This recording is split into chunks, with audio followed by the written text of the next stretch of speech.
Guys जो आज की हमारी कहानी है ना, एक ऐसे हॉन्टेड कब्रिस्तान की है जो आपके सुनने के बाद आपकी रूह कांप जाएगी। इस कहानी को ध्यान से सुनना। प्रिया नाम की लड़की जो छोटे से गांव में रहती थी और उस गांव के पास एक कब्रिस्तान था। वो कब्रिस्तान करीबन 100 साल पुराना था।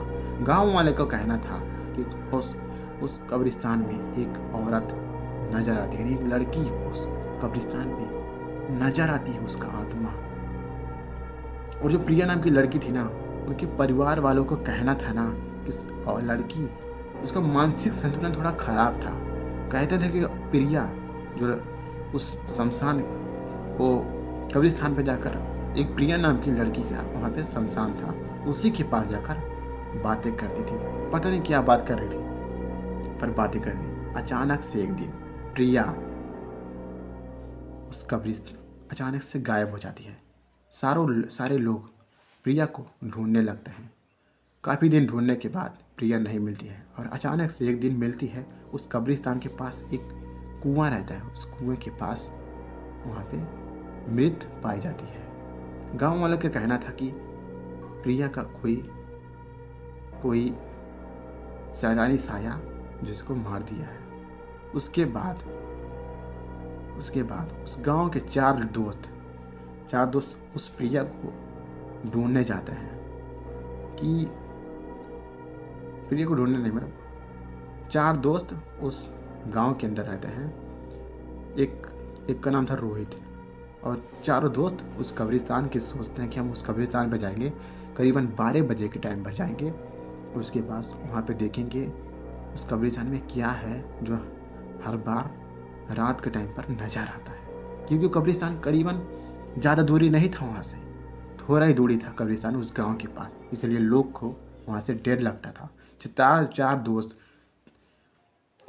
मिलकर उस कब्रिस्तान पे जाते हैं करीबन 12 बजे के टाइम पर, और वहाँ पे देखते हैं, टॉर्च लेते हैं, मोबाइल लेकर जाते हैं उस कब्रिस्तान पर और देखते हैं उस कब्रिस्तान में क्या है जो हमको नज़र आ जाएगा। 4 दोस्त जाते हैं, करीबन रात का टाइम था, ठंड का मौसम था और चारों तरफ अंधेरा, बड़े बड़े पेड़ और डरावने अंधेरे देखकर वो काफ़ी सहम जाते हैं। पर वो जाते हैं, टॉर्च लेकर जाते हैं, आसपास देखते हैं कोई नहीं, कब्रिस्तान में पुग गए और डरावना मंजर था वहाँ पर।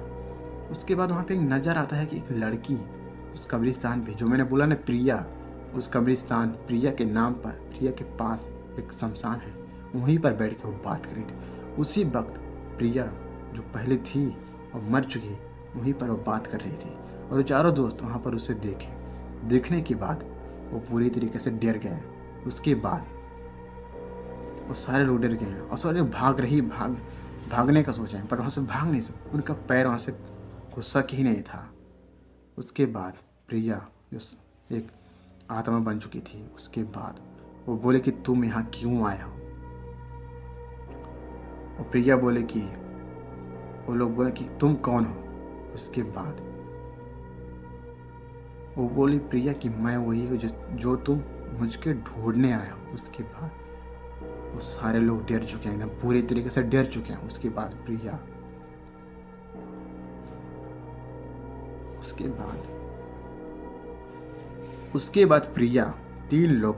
3 दोस्त को वहाँ पर अपने अंदर कैद कर लेती है और वो लोग भी एक आत्मा का रूप ले लेते हैं।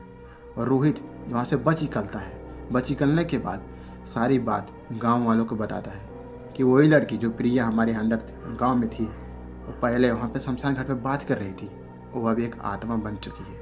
वो एक मृत शरीर में एक आत्मा बन चुकी है जो वहाँ पे नजर आ रही है उस शमशान घाट पर। उसके बाद वो शमशान घाट उसके बाद वहाँ के गांव वालों को मिलकर वहाँ पे एक मुक्ति देने का यज्ञ की है।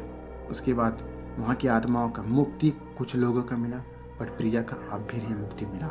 लोग कहते हैं ना कि सबको मुक्ति नहीं मिलता है, और वो अब भी एक आत्मा में वहाँ पे शमशान घाट पे नजर आती है, लोगों का कहना था। कहानी कैसा लगा है कमेंट करके बताइएगा, और इसके मिलेंगे नेक्स्ट वीडियो में। तब तक लिए थैंक यू, बाय।